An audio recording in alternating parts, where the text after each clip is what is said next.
from chefs who charmed fans and fellow contestants with their kindness. Thank you, Luca. I appreciate that. The chefs who were declared fan favorites even without reaching the finale. You cannot serve raw pork anywhere. Please take your apron off and leave MasterChef.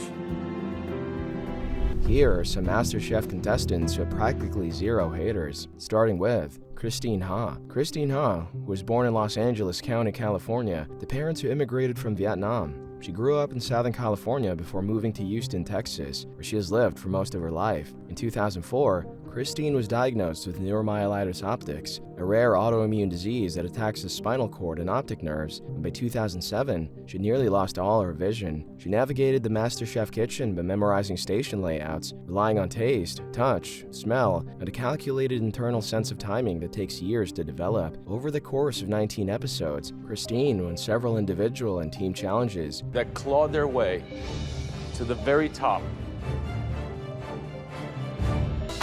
Well done. And the judges, Gordon Ramsay, Joe Boschanich, and Graham Elliott, were repeatedly stunned by her flawless culinary skills despite her condition. That's a great dish. Congratulations. Thank you so much, sir. For the first time in this competition, to be honest, Christine, I'm lost for words. Great job. Thank you. Her food was Vietnamese-American, deeply personal, and technically sound, and even Gordon Ramsay regarded her as an extraordinary cook. Oh, thank you, Chef. It's fresh, it's fragrant. You cook every freaking time like an angel. Good job. Thank you, Chef. Seriously. And her resilience ultimately led her to be crowned the winner of MasterChef Season 3. The winner of MasterChef. Congratulations. Christine.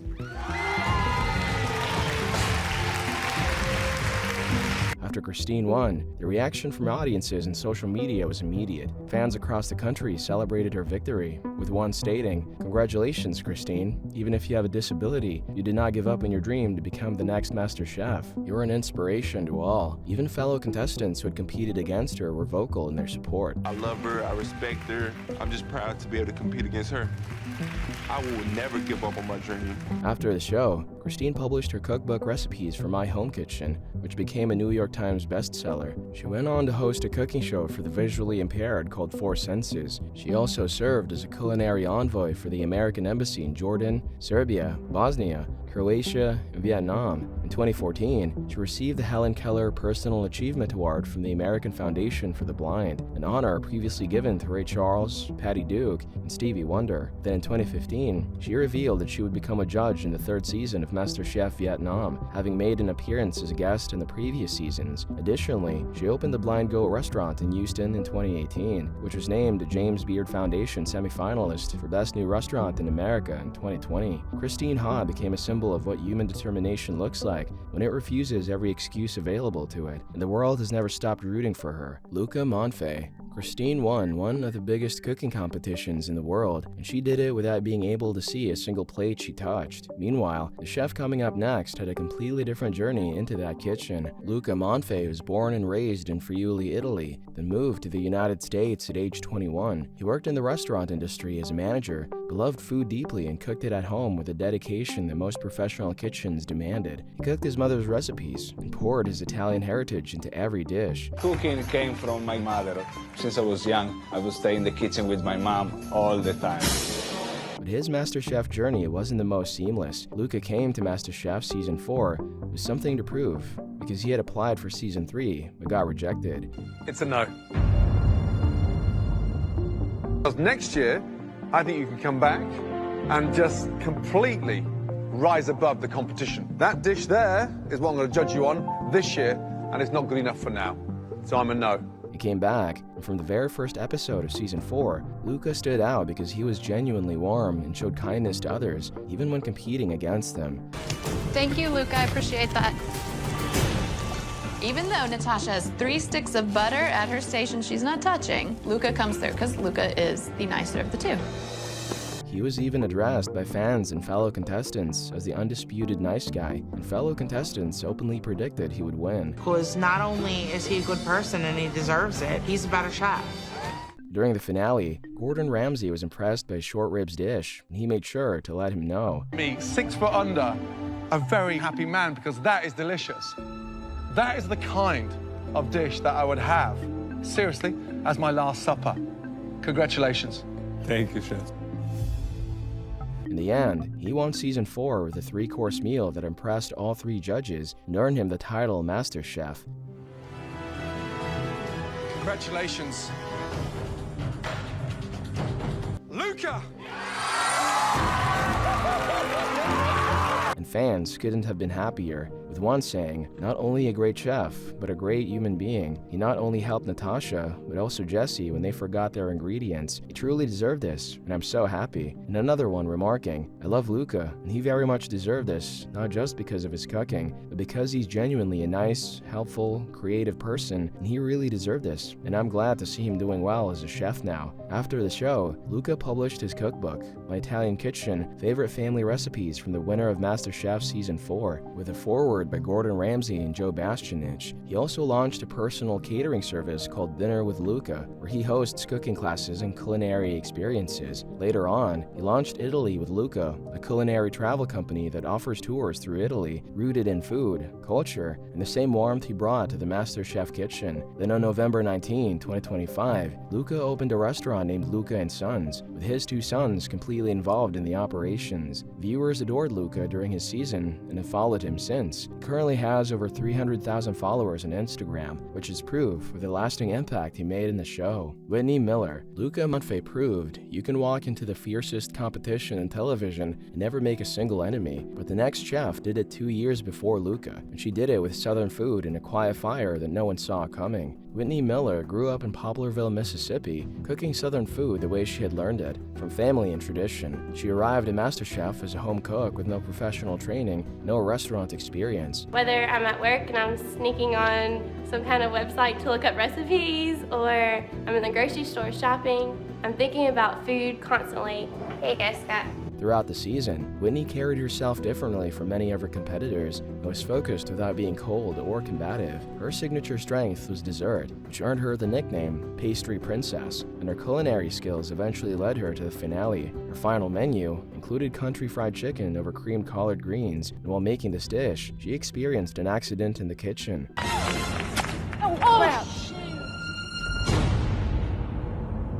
Oh, Whitney. But made a huge comeback that had everyone in shock. You've got 5 minutes to go. The last ever 5 minutes in the Masterchef final. Come on, guys. And the food came out beautifully. Whitney. It's cooked perfectly. Whitney eventually won the MasterChef title, a trophy, and a cookbook deal. America's first MasterChef, and I cannot be any more happy than I am right now. Whitney, you're not allowed to drink.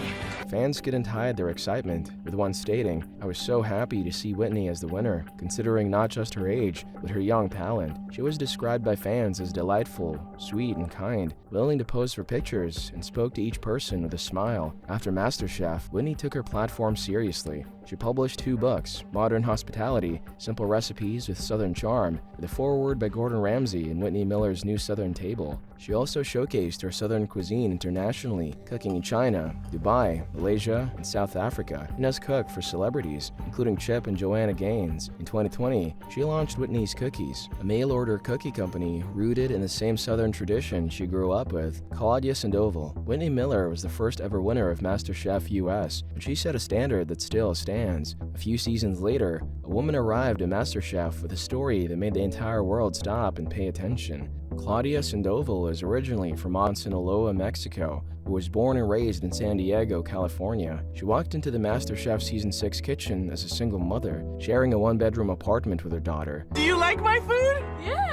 Okay, good. I got pregnant at 22 and have since been a single mother.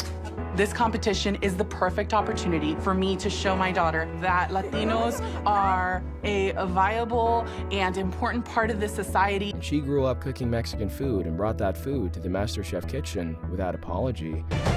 My shrimp dish, with roots way back from Mexico, are going to beat this dish from the South. Her presentations were assertive, and the judges were repeatedly won over by the authenticity and precision of what she cooked. I love the flavor. Nice acidity, actually, in the plantain puree. Chopped sauce. Love it. The tamale, the technique is great. Over the course of the competition, Claudia was known for her warmth. She wore her emotions openly. When she was struggling, she said so. I haven't seen my daughter in months. And when she was proud, she showed it. I'll dance with you, Chef.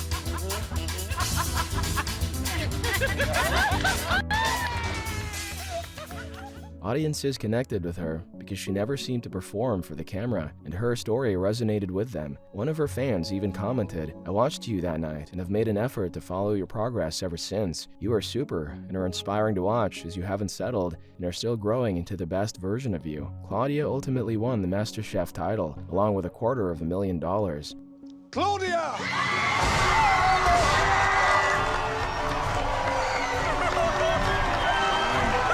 With her $250,000 prize, Claudia bought back her childhood home and launched her catering business, Claudia's Cocina. She published her cookbook, Claudia's Cocina, A Taste of Mexico, sharing the same food that had carried her through the competition. She went on to compete and appear as a judge in multiple shows, including Chopped, Worst Cooks in America, and Tournament of Champions. She also became a judge in MasterChef Latino and Telemundo. She has raised more than $1 million for nonprofits through her platform. She currently serves as a judge for the James Beard Broadcast Media Awards. However, 10 years after Claudia's win, fans continue to congratulate and root for her, with one writing, "10 years?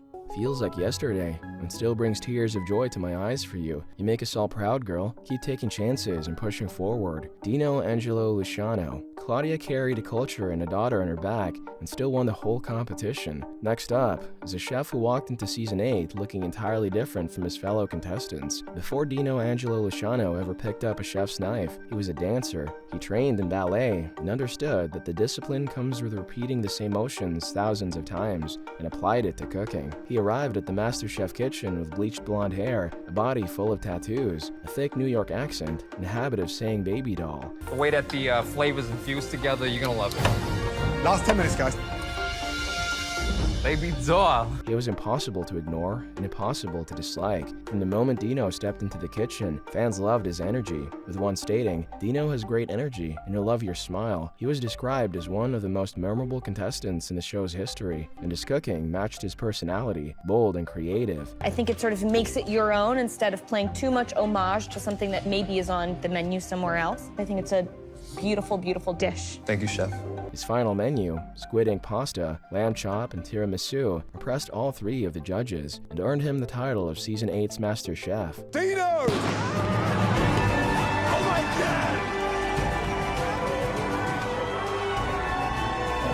Fans were overwhelmed with joy, with one uploading a post that read, "Finished watching Season 8 of MasterChef on Fox. Best contestant ever is Dino Ballerino. He was my favorite to win from the beginning. Well deserved." But it was after the show that Dino took an action that made him even more loved. According to him, he gave away all his prize money to those in need and returned to hard work because he valued goals and self-love over worldwide fame. Shortly after his win, he launched the Gourmet Rabbit, a company for private chef services, exclusive pop-up dining events, and creative culinary arts. Then in 2018, Dino was hired as an executive chef in Muse and Market, an upscale casual eatery in the Maryland office complex in Phoenix. Furthermore, he opened a restaurant, which was centered on a vegan Cal-Mex menu called Le Mariachi in 2020, but it ultimately closed down permanently in late 2021 due to the severe impact of COVID-19 restrictions. Gerron Hurt. Dino showed that the way he looks doesn't necessarily reflect his personality, but the next chef brought something quieter to the show. Prior to MasterChef,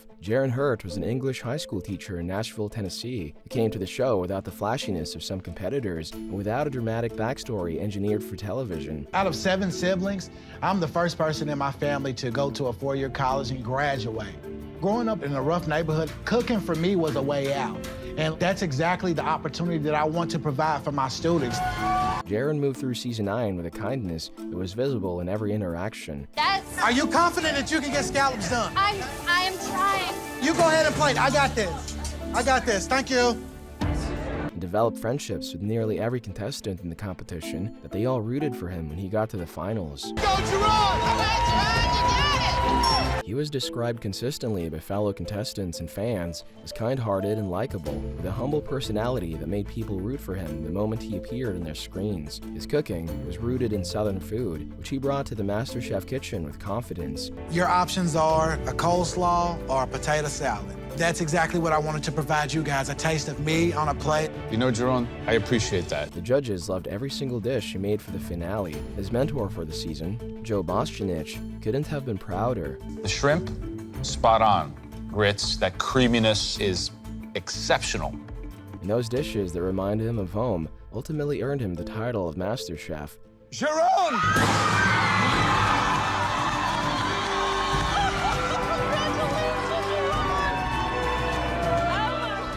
The reaction from audiences was warm and immediate, with one stating, "I love Gerron's win. This is the first time I got happy when someone I've been rooting for won. He's passionate, dedicated, and grounded, and most importantly, confident and humble at the same time, and full of joy. Love him so much. Congratulations, Gerron." After the show, Gerron returned to the MasterChef world in Season 10, this time for a very different reason. Gordon Ramsay officiated his wedding to his fiancée on the show. After that, he launched his food truck, Southern Ego, which earned enthusiastic reviews for its elevated take on the Southern cuisine he had always loved. He also taught at Camp MasterChef in 2019, passing on what he had learned to the next generation of home cooks. Gerron has now transitioned from a food truck to a studio called Flavor Studio by Chef Gerron, where he teaches and hosts small, curated chef's table dinners. Dorian Hunter. Gerron won with grace and left with even more. The woman who won the next season walked in as the biggest underdog of her year. Dorian Hunter is originally from Canton, Ohio, but was living in Cartersville, Georgia during the competition. She was 45 years old and worked as a creeler at a carpet factory in Georgia. And right now, I'm at a carpet mill.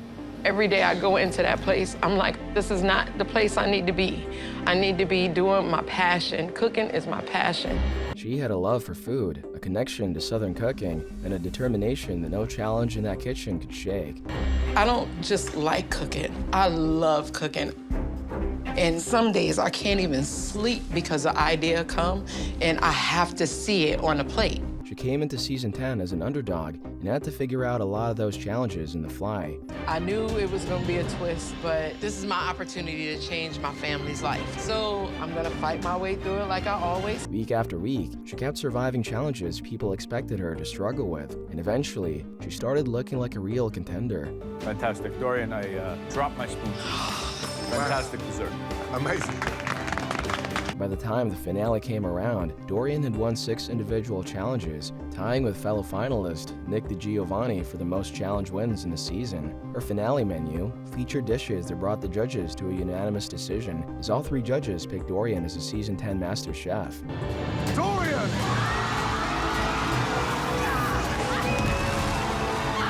People online were genuinely excited for her because a lot of viewers had been rooting for her the entire season. One said, "I'm happy Dorian won. She had been through so much and is a powerful woman and a wonderful mother. She's an amazing cook and deserved what she fought for." Another even said, "I literally screamed and danced when she won. Awesome season. Congrats, Dorian." After the show, Dorian competed on the Great Soul Food Cook-Off in 2021, continuing to represent the Southern food tradition that had defined her time in the competition. She also released a debut cookbook called Not Your Average Southern Side Chick in early 2024, which features unconventional Southern recipes and took nearly 4 years to develop. Additionally, she established a private catering business named Elevated Soul Southern Beauty Catering that services weddings and private events. Nick DiGiovanni. Dorian Hunter came in as an underdog and left as a champion. The next chef on the list did not win the show, but won an audience of millions who trust him. Nick DiGiovanni originated from Providence, Rhode Island. He was a 22-year-old college student from Harvard when he competed on MasterChef Season 10. I've taken time off my senior year at school and I've put everything on the line here because I can't get the idea of being a chef out of my head. I want to chase that as long as I can. He competed in Season 10 alongside Dorian Hunter and became one of the youngest male finalists in the show's history. His cooking was precise, adventurous, and consistently impressive. You know how to wow. Let's get that right because the dish looks stunning. And the judges praised him throughout. And The articulation of getting slices of potatoes, the souffle, into these small, beautiful little discs and stay crisp by that, it's mind-blowing. Through an entire season of high-stakes competition, Nick was gracious in every outcome, but unfortunately got eliminated from the show after making 2 of the 3-course meals and finished in 3rd place. The person whose journey in the Masterchef kitchen ends here is...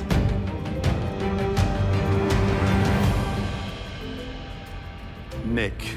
And fans weren't happy with the way he was eliminated, with one lamenting, "As a viewer, I didn't enjoy them cutting someone down right after the entree. I really wanted to see the 3 of them execute the entire meal. I don't know if they were trying to make it exciting, but to me it had the entire opposite effect." After the show, Nick built something that no previous MasterChef contestant had ever built. He launched a YouTube channel focused on food that grew into one of the largest cooking platforms in the internet. As of 2026, he has over 30 million subscribers and over 18 billion views, making him one of the most subscribed cooking YouTubers in the world. He won YouTube's Streamy Award for food in 2021, and in July 2025, Time magazine listed him as one of their inaugural Time 100 creators in the Titans category, a recognition reserved for the most culturally significant creators in the world. He also holds multiple Guinness World Records, including the largest beef Wellington ever made, a record he broke alongside Gordon Ramsay. The official measurement, and I can officially say that you achieved 25.76 kilograms. Congratulations, you're officially amazing. Yes, officially, But he wasn't done. He founded Osmo Salt, a premium salt company, and authored the cookbook Knife Drop, creative recipes anyone can cook, with a foreword by Gordon Ramsay. He also returned to MasterChef Season 14 as a guest judge and mentor, giving back to the show that launched him. Nick had achieved so much over the last few years, and his fans have been with him through it all, with one stating, "Can't believe that I followed him on social media before he completely blew up. I was one of his first 100 subscribers on YouTube and followed him on IG when the cast got announced." Eddie Jackson. Nick DiGiovanni turned a 3rd place finish into a massive food career online, but the next chef on this list moved from the NFL football fields to the Food Network studio. Before MasterChef, Eddie Jackson was playing in the NFL. He played cornerback for the Carolina Panthers, the Miami Dolphins, the New England Patriots, and the Washington Redskins. His professional career ended due to some injuries he had sustained. I fractured my wrist. That was the year when I was with the Patriots and we went to the Super Bowl. Wow. And then right before we went to the playoffs, I was in the weight room and I fell back and I had a 125-pound dumbbell in my hand and snapped my wrist. Ouch. I ended up retiring after that because I wasn't the same. So he turned to cooking, which he had a deep passion for, and he particularly loved meat. So I just see all these different meats and I just light up because one thing that Eddie loves meat, you know, I'm the meat man. He brought a calm, grounded energy to the competition that stood out in a season full of memorable personalities. Inside here.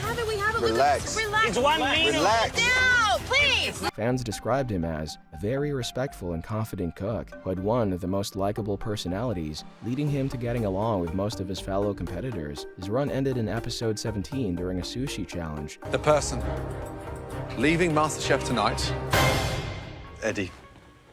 His departure was met with genuine disappointment from fans who had followed his journey, with one lamenting, "Just watching the season now, and I feel like he should not have been eliminated. He remained professional, unlike everyone else, had a great track record, and I feel like that was one of the few times he was at the bottom." But MasterChef ended up being just the beginning for Eddie. He entered Food Network Star Season 11 in 2015 and won it, beating 11 other contestants in the show. Then he received Barbecue Blitz as his prize, a cooking competition series built entirely around the barbecue food he had always loved. After that, he went on to host the Kids Barbecue Championship and Christmas Cookie Challenge, establishing himself as one of the most recognizable faces in Food Network programming. He also published Game Day Eats, 100 recipes for home gating like a pro through HarperCollins in 2019, a cookbook that brought his football background and culinary passion together in a single volume. The goodwill Eddie earned during Season 4 never really faded. He now has more than 100,000 Instagram followers and has become one of the few MasterChef alumni to build a full television career afterward.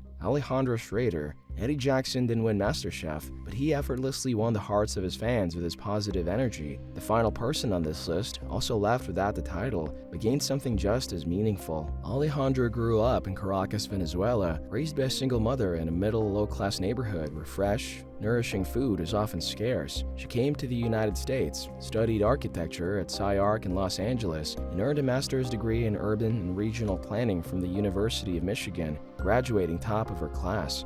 I'm an architect, so I'm college educated. I have a master's in urban planning. I actually lost my job at the beginning of 2009. After losing her job, she turned to food as both a creative outlet and a financial necessity.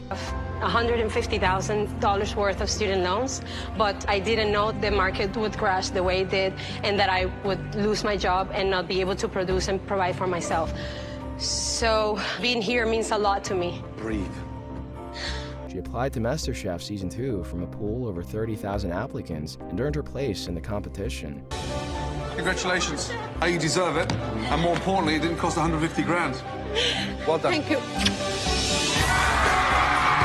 Fans described her as well-respected among fellow contestants with a reliable and sweet personality. During the season, she was chosen as a first pick in multiple team challenges because of her strong palate and the ease with which she worked alongside others. I'm picking this person, Chef, because I think they have amazing flavor profiles and holds up really well under pressure. Okay, who is that person? It's Alejandra.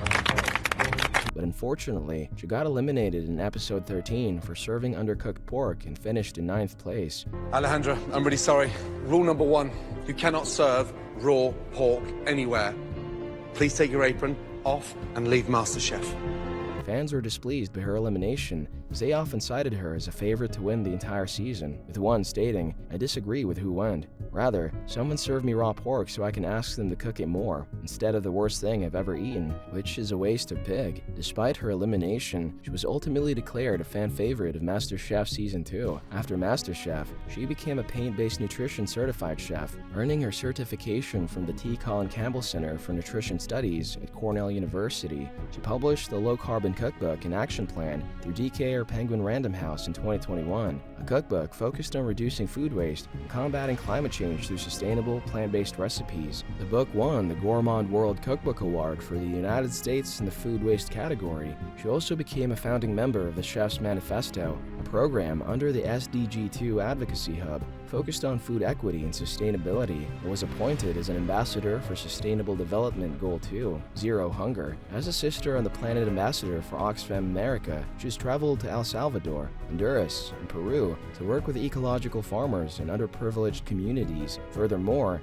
she has done policy advocacy at the United States Capitol, meeting with officials, including former Speaker of the House Nancy Pelosi and then Senator Kamala Harris, and has appeared on The Talk, Access Hollywood Live, Cafe CNN, and Despierta America, making her one of the most television-present MasterChef alumni across both English and Spanish-language media in North America. Alejandra Schrader was named the fan favorite of her season, and then went out and became exactly that on a global scale.